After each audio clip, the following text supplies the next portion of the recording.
नमस्कार बच्चों, आपका स्वागत है मेरा YouTube चैनल मैथ्स विद अमर झा में। आज हम क्लास 9th का गणित का वर्कशीट संख्या 99 लेकर के उपस्थित हैं, जो दिनांक 4 मार्च 2022 के लिए है। हमारा आज का टॉपिक है लंब वृत्तीय बेलन। ये कार्यपत्रक संख्या 78 और 79 की पुनरावृत्ति है। हम चैप्टर नंबर 13 पढ़ रहे हैं। आइए सवाल को देखें। यह पहला सवाल दिया है, कुछ इस तरह है। ये कह रहा है कि एक धातु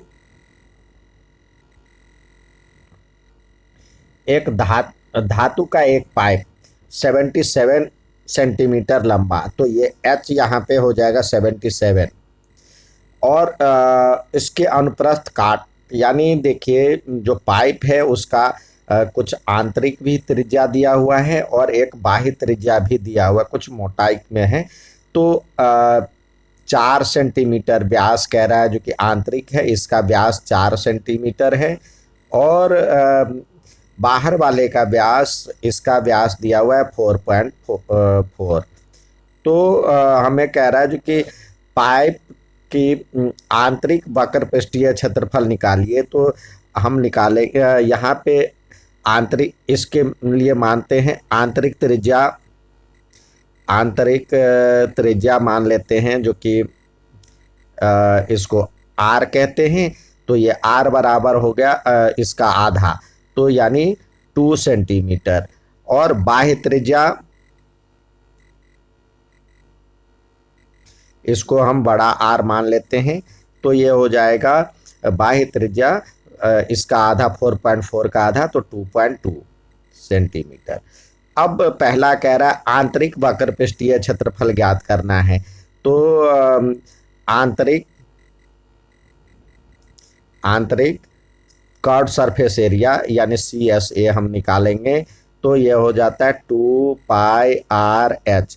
तो इसमें हम लगाएंगे 2 × 22/7, और R की वैल्यू आपको दिया हुआ है 2, तो 2 × और H की वैल्यू दिया हुआ है, H बराबर कह रहा है 77। यहाँ पे लिख लें, H बराबर दिया हुआ है 77, तो ये हो जाएगा 77। तो इसको डिवाइड करेंगे, ये 7 हो जाएगा। इस सब को यदि हम कैलकुलेट करते हैं तो हमारा आंसर आ जाता है 968 और सेंटीमीटर स्क्वायर। अब कह रहा है जो कि दूसरा बाह्य वक्र पृष्ठीय क्षेत्रफल। तो हमें बाह्य के लिए निकालना है। तो बाह्य और CSA, तो हम इसके लिए फॉर्मूला हो जाएगा 2 पाई, और इसके लिए हमने बड़ा R माना है, और H।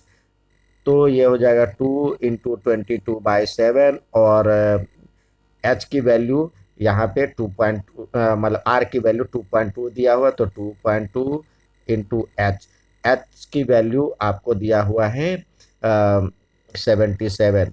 अब इसको मल्टीप्लाई करेंगे तो ये 7 11 जा होता है। अब इस सब को मल्टीप्लाई करेंगे तो ये हमारा आंसर आ जाएगा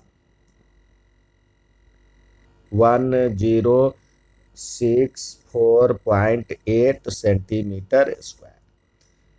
ठीक है। अब कह रहा है कुल पृष्ठीय क्षेत्रफल। तो कुल पृष्ठीय क्षेत्रफल में बाहरी भी होगा और आंतरिक भी होगा, और साथ में ये जो इस तरह का छल्ला हो जाएगा, यानी इसका भी क्षेत्रफल, ये आधार का क्षेत्रफल हो जाएगा। तो ऐसे ऐसे यहाँ भी है और यहाँ भी है, तो ये इसका जो क्षेत्रफल हो जाएगा, छल्ले का क्षेत्रफल, ये देखिए पहले इसको निकाल लेते। ये R है और ये बड़ा R है। तो बड़े सर्कल का क्षेत्रफल में से छोटे सर्कल का क्षेत्रफल, तो यानी अनुप्रस्थ काट का क्षेत्रफल जो हो जाएगा, यहाँ पे, या आधार का क्षेत्रफल ही समझ लीजिए। ये छल्ले का क्षेत्रफल, आधार का क्षेत्रफल जो हो जाएगा, ये छल्ले के क्षेत्रफल के बराबर, यानी बड़े वृत्त का क्षेत्रफल में से छोटे वृत्त का क्षेत्रफल घटा दे तो ये हो जाएगा पाई और r square minus r square, तो ये हो जाएगा पाई और फिर आर प्लस आर और आर माइनस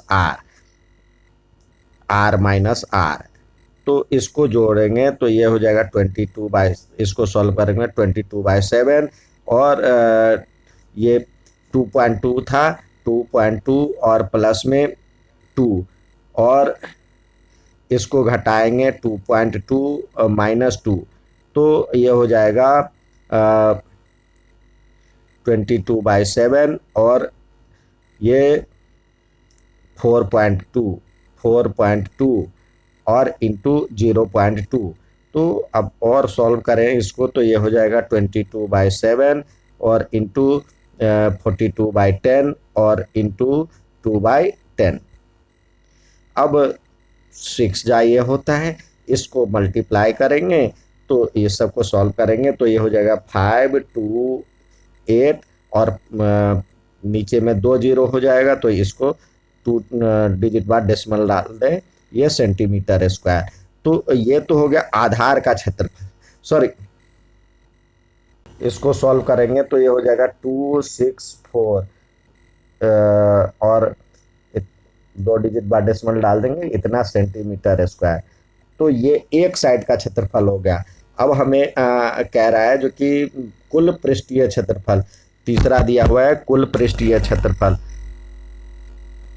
ये हो जाएगा कुल पृष्ठीय क्षेत्रफल आंतरिक CSA, आंतरिक कर्व्ड सरफेस एरिया या आंतरिक जो है आंतरिक पृष्ठीय क्षेत्रफल और बाह्य पृष्ठीय क्षेत्रफल और 2 गुने आधार का क्षेत्रफल। तो आंतरिक पृष्ठीय क्षेत्रफल कितना आया 968 और बाहरी कितना आया था, बाहरी आया था ये 1064.8 और ये आया था 2.64 को 2 से मल्टीप्लाई करेंगे तो प्लस में 2 इंटू 2.64 तो इस तरह से हमारा जो आंसर आ जाएगा 968, सॉरी इस दोनों को जोड़ेंगे तो हमारा जो आंसर आ जाएगा वो हो जाएगा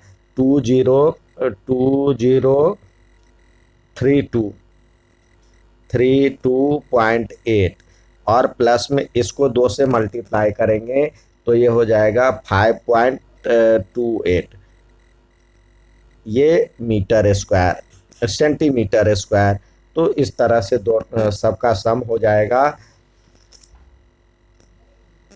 2038.08, ये इसका आंसर आ जाएगा और साथ में यूनिट जो है सेंटीमीटर स्क्वायर, ये इसका संपूर्ण पृष्ठीय क्षेत्रफल हो जाएगा। नेक्स्ट सवाल देखते हैं।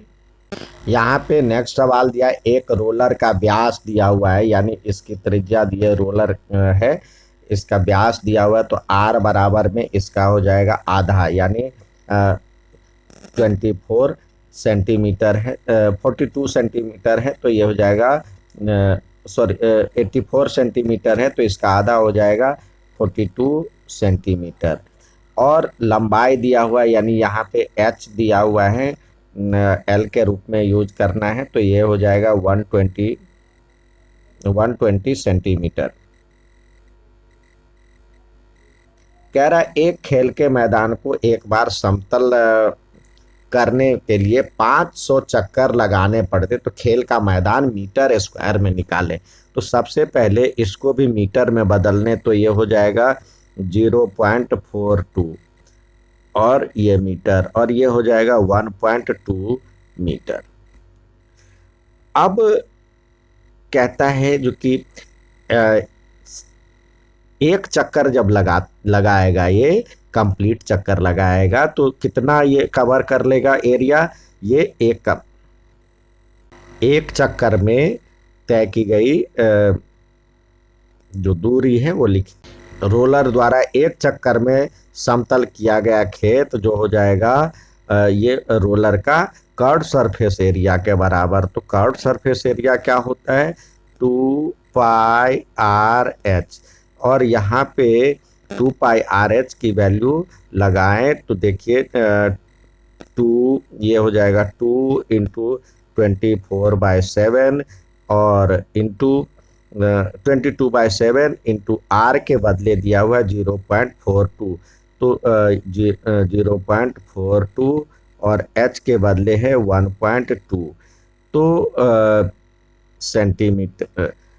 अब मीटर स्क्वायर, तो इसको सॉल्व करेंगे तो ये हो जाएगा 3.168 centimetre metre cube, metre square. ठीक है। अब कहता है जो खेल के मैदान का क्षेत्रफल जो हो जाएगा, खेल के मैदान का क्षेत्रफल, खेल के यहाँ पे मैदान दिया हुआ है, समतल किया गया मैदान, खेत नहीं, खेल के मैदान का क्षेत्रफल बराबर में क्या हो जाएगा? ये 500 चक्कर लगाता है तो 500 मतलब रोलर द्वारा 500 चक्कर में तय समतल किया गया खेत, रोलर द्वारा 500 चक्करों में समतल किया गया मैदान।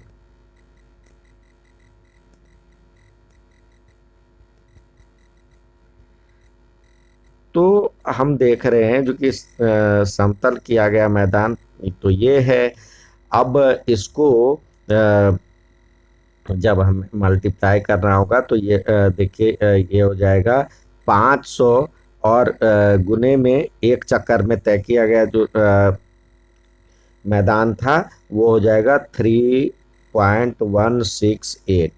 अब इसको यहाँ से डेसिमल हटाए तो ये 1000 हो जाएगा। इसको वो करेंगे तो 2, इसको सॉल्व करने के बाद हमारा आया 15 और 84 और ये मीटर क्यूब, मीटर स्क्वायर। ये हो गया खेल के मैदान का क्षेत्रफल। तो लिखें खेल के मैदान का क्षेत्रफल क्या हो गया? ये हो जाएगा 1584 मीटर स्क्वायर या वर्ग मीटर। नेक्स्ट सवाल देखते हैं। अगला सवाल कह रहा है एक बेलनाकार पेट्रोल की बंद टंकी का, ये पेट्रोल टंकी है, बेलनाकार पेट्रोल टंकी है। अब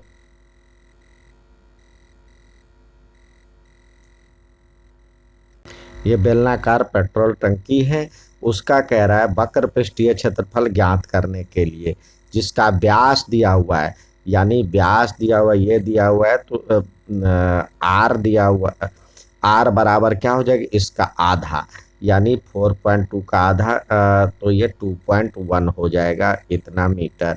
और ऊंचाई यानी ये ऊंचाई इस का जो इस शेप में है तो ये अब ऊंचाई यानी h बराबर में दिया हुआ है आपको 4.5 तो ये हो जाएगा 4.5।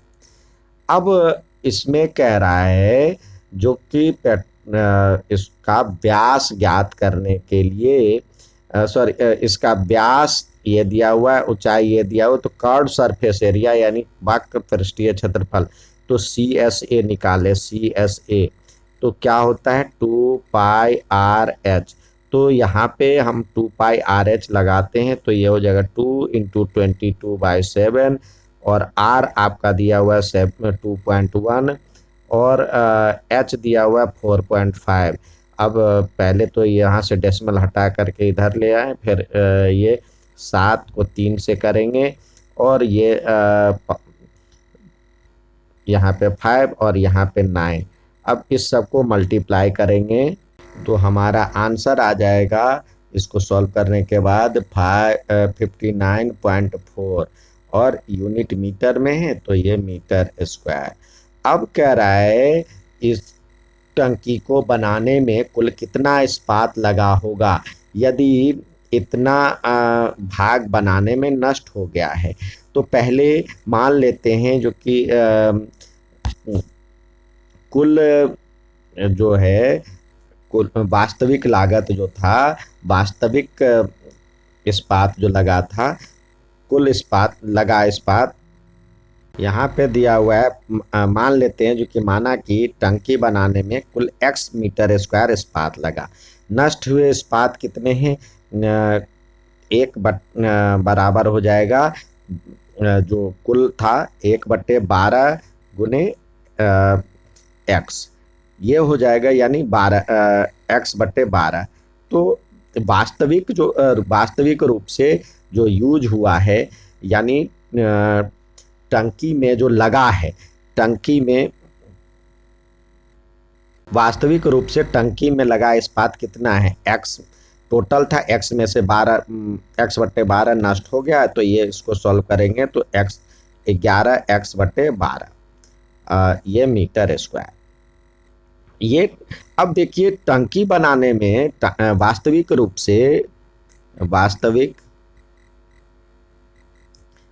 से टंकी में लगा इस्पात जो हो जाएगा,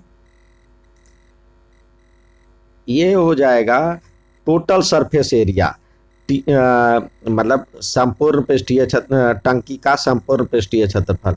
तो यहाँ पे लिखे टंकी का संपूर्ण पृष्ठीय क्षेत्रफल।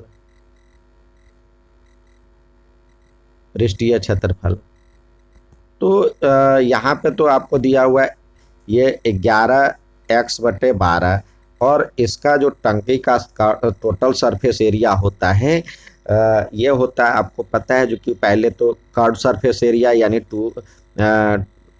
2πr/h होता है और प्लस 2 गुने टंकी का आधार का क्षेत्रफल πr²। तो यहाँ से 2πr कॉमन ले लें तो ये इधर से बचेगा h प्लस r। तो अब इसको सॉल्व करें 11 x/12 या 11 x/12 बराबर में 2 × 22/7 और r की वैल्यू आपको दिया हुआ है, r की वैल्यू हमारे पास है 2.1, तो यहाँ पे लिखें 2.1 और ब्रैकेट में h की वैल्यू आपके पास दिया हुआ है यहाँ पे 4.5 और तो लिखें 4.5 और प्लस में 2.1। तो इसको सॉल्व कर अब x बराबर यहीं से लिखेंगे, x बराबर हो जाएगा 2 गुने 22/7 और इसको लिख सकते हैं 21/10 लिख सकते हैं। इसको जोड़ेंगे तो ये हो जाएगा 6.6, तो यानी 66/10 लिख सकते हैं और ये 12 ऊपर चला जाएगा और 11 नीचे आ जाएगा। तो इस तरह से अब इसको सॉल्व करेंगे। 11 × 6 = 66। अब देखिए 7 या 21, तो इस सब को सॉल्व करते हैं तो हमारा आंसर आ जाता है 9504/100। तो 2 डिजिट बाद डेसिमल डाल देते हैं तो 95.04 मीटर स्क्वायर ये हो गया। तो हम लिख सकते हैं जो टंकी बनाने में कुल इस्पात, यहाँ पे लिखेंगे टंकी बनाने में जैसे प्रश्न में दिया हुआ है तो वैसे लिखे टंकी बनाने में लगा कुल इस्पात।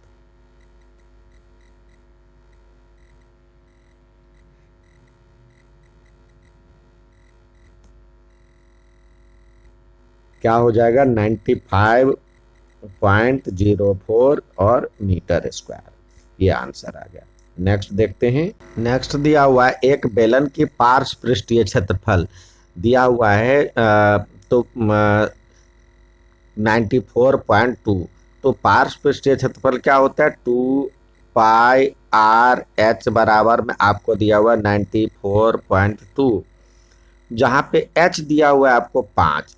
तो यहाँ पे लिख सकते हैं 2 × 22/7, यहाँ पे सॉरी 3.14 लेना है। तो लिखा होता है जैसे लेना है 3.14 और इंटू आर।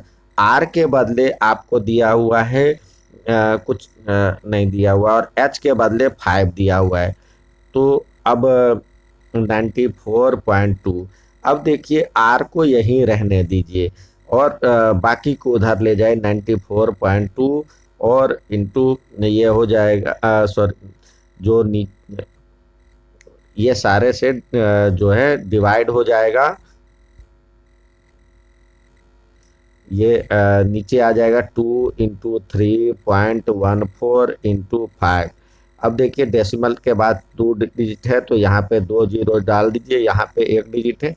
तो अब ये देखिए ये 3 जा इतना होता है, यानी यहाँ पे इसको काटेंगे तो ये 3 बचेगा। अब 1 जीरो से तो 1 जीरो कट गया, 5 2 जा 10 होता है, 2 से ये कट गया, तो यानी आर बराबर हो गया 3 और यूनिट जो है सेंटीमीटर में है तो 3 सेंटीमीटर।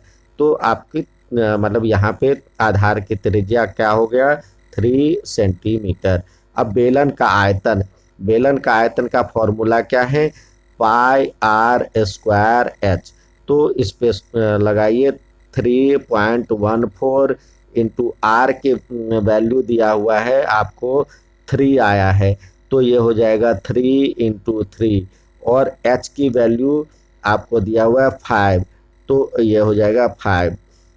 तो इसको मल्टीप्लाई करेंगे तो आंसर आएगा, इसका आंसर आएगा 141.3 और ये हो जाएगा सेंटीमीटर क्यूब, इसका आयतन हो गया। नेक्स्ट सवाल देखते हैं। नेक्स्ट सवाल कह रहा है 10 मीटर स्क्वायर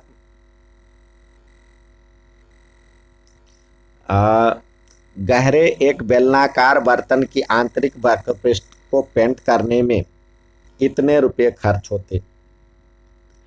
पेंट कराने की दर ये दिया हुआ है, तो बर्तन का आंतरिक वक्रपृष्ठ क्षेत्रफल ज्ञात कीजिए। तो इसको निकालेंगे बर्तन का आंतरिक वक्रपृष्ठीय क्षेत्रफल जिसको CSA कहते हैं, बराबर में हो जाएगा पेंट करने में लगा कुल खर्च,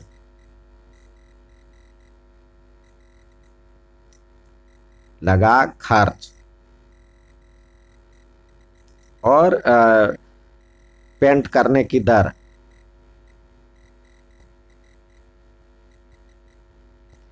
अब यहाँ पे देखिए कुल खर्च कितना हुआ है 2200 और दर क्या है 20 रुपये प्रति वर्ग मीटर। तो इसको डिवाइड करेंगे तो ये हो जाएगा 110।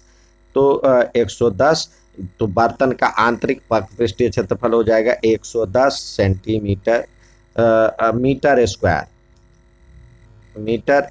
यहाँ पे मीटर स्क्वायर, इसका आयतन इसका मात्रक मीटर स्क्वायर में दिया हुआ है।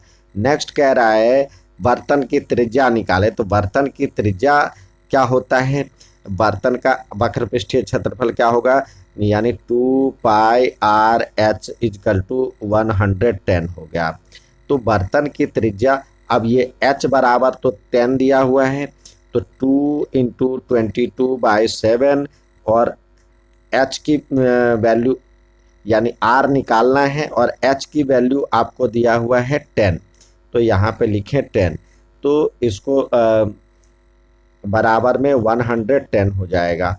अब r बराबर क्या हो जाएगा, देखिए 110 और ये 7 है तो 7 ऊपर चला जाएगा, बाकी 2 × 22 × 10 नीचे आ जाएगा। तो इसको सॉल्व करेंगे, 1 जीरो से 1 जीरो कट गया, 11 2 जा ये होता है, तो ये हो जाएगा 7/4। 7/4 और यूनिट जो है मीटर स्क्वायर है, तो ये हो जाएगा 7/4 मीटर। तो आर बराबर यहाँ पे यानी आंतरिक आधार की त्रिज्या हो जाएगा 7/4 centimetre, sorry metre square metre. अब बर्तन की धारिता, यानी बर्तन की धारिता जो होगा आयतन होगा, बर्तन की धारिता बराबर में हो गया बर्तन का आयतन। और ये सिलेंडर के आकार का है, यानी बेलन के आकार का है। तो बेलन का फॉर्मूला क्या होता है, पाई आर स्क्वायर और एच, यानी 22/7। और एच की वैल्यू आपको दिया हुआ है, सॉरी आर की वैल्यू 7/4। तो इसको 7/4 इंटू 7/4 से मल्टीप्लाई करें। और यहाँ पे एच की वैल्यू 10 दिया हुआ है, तो 10 से मल्टीप्लाई करें। तो इस तरह से 10 से मल्टीप्लाई करेंगे। एक 7 से 7 चला गया, ये 2 हो जाएगा, सॉरी ये 11 हो जाएगा और यहाँ पे 2 बचेगा। आप चाहें तो इधर भी काट सकते हैं, नहीं तो इस सब को सॉल्व करके जो हमारा आंसर आएगा 96.25 सॉरी मीटर स्क्वायर, ये इसका आयतन हो गया। नेक्स्ट सवाल देखते हैं। यहाँ पे दिया हुआ किसी मंदिर के खंभे बेलनाकार है, यदि प्रत्येक खंभे का आधार दिया हुआ इतना सेंटीमीटर त्रिज्या का एक वृत्तीय क्षेत्र है, तो और ऊंचाई दिया हुआ इतना मीटर, तो पहले इसका एक यूनिट में उतार लें। तो आर दिया हुआ है आपको, ये हो जाएगा 20 सेंटीमीटर। तो इसको मीटर में करेंगे तो ये हो जाएगा 20/10, सॉरी 100, तो ये यानी 0.2 मीटर हो गया। और ऊंचाई दिया हुआ है आपको 10 मीटर। अब कह रहा है 14 खंभे बनाने में कितने कंक्रीट मिश्रण की आवश्यकता होगी। तो पहले एक खंभे बनाने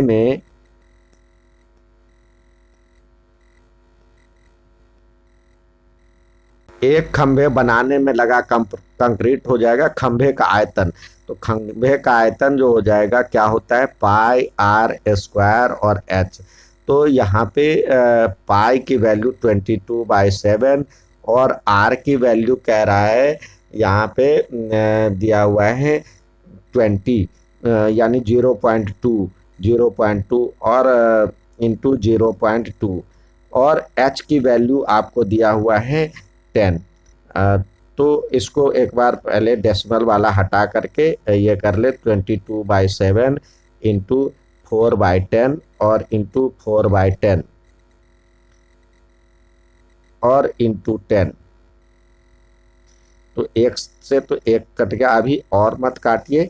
अब कह रहा है 14 खंभे बनाने में कुल कंक्रीट के मिश्रण की आवश्यकता। तो 14 खंभे बनाने में लगा कंक्रीट, तो यहाँ पे लिखें 14 खंभे बनाने में लगा कंक्रीट। तो इसको 14 से गुना हो जाएगा, 14 गुने एक खंभे में लगा कंक्रीट, तो ये हो जाएगा 22/7 और इंटू 4/10 इंटू 4। तो देखिए ये 7 2 जा हो जाएगा। अब इस सबको मल्टीप्लाई कीजिए और एक डिजिट बाद डेसिमल डाल दीजिए। यहाँ पे एक गलती हो गई है, यहाँ पे 2/10 ही होता, तो यहाँ पे 2 इंटू 2 ही होगा। तो ये हो जाएगा 2 22 2 और 2, यानी 22 को 2 2 जा 4 2 जा 8 से करेंगे तो हमारा आंसर हो जाएगा 176/10। तो ये मीटर क्यूब, तो यानी 17.6 मीटर क्यूब, इतने कंक्रीट की आवश्यकता होगी। नेक्स्ट सवाल देखते हैं। यहाँ पे अगला दिया हुआ रमजान के एक मेले में भोज्य पदार्थों के एक स्टॉल पर दुकानदार के पास आधार त्रिज्या 15 सेंटीमीटर वाला एक बर्तन था, जिसकी ऊंचाई 32 सेंटीमीटर की ऊंचाई तक संतरे के जूस से भरा था। जूस को 3 सेंटीमीटर त्रिज्या वाले बेलनाकार गिलासों में 8 सेंटीमीटर ऊंचाई तक भरकर 3 रुपये प्रति गिलास की दर से बेचा। तो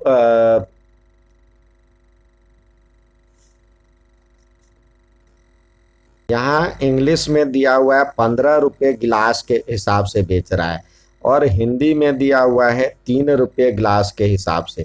यहाँ पे 3 रुपये गिलास के हिसाब से दिया हुआ है, तो 3 रुपये की गिलास, वैसे हम 3 रुपये के गिलास के हिसाब से निकालें, जो जैसे इसमें दिया हुआ तो उसी तरह निकालते हैं। 15 से करेंगे तो 15 से मल्टीप्लाई हो जाएगा। तो देखिए जैसे कह रहा है, जो कि एक बड़े वाले बर्तन में वो जूस भर के लाता है, तो ये बड़े वाले बर्तन का हम मान लेते हैं जो बड़ा आर त्रिज्या है, तो बड़ा आर हो जाएगा यहाँ पे 15 दिया हुआ है, और एच, ये बड़ा एच मान लेते हैं बड़े बर्तन का, तो ये हो जाएगा 32। और छोटे वाले के लिए इसके लिए आर मानते हैं, छोटा आर मान लेते हैं, ये गिलास से भरा है, मतलब गिलास का त्रिज्या मान लेते हैं 3 सेंटीमीटर, तो यहाँ पे 3 हो गया, और एच जो है छोटा एच मान लेते हैं इसका, तो ये 8 दिया हुआ है।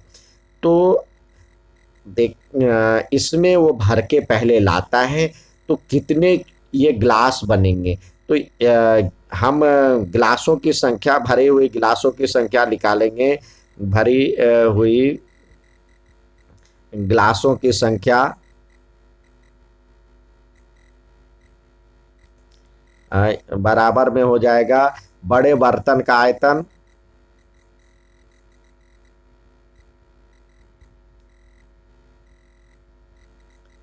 आयतन और अपॉन में छोटे गिलास का आयतन या गिलास का आयतन। तो देखिए बड़े के लिए तो ये हो जाएगा, ये भी दोनों सिलिंड्रिकल ही है, तो ये पाई आर, हमने बड़ा आर माना है, पाई आर स्क्वायर और एच, तो और ये हो जाएगा पाई और आर स्क्वायर और एच। तो पाई से पाई कट गया, यहाँ आर के बदले दिया हुआ है 15, तो यहाँ 15 गुने 15, और एच के बदले 32 दिया हुआ है, और यहाँ पे 3 गुने 3, और ये दिया हुआ है 8।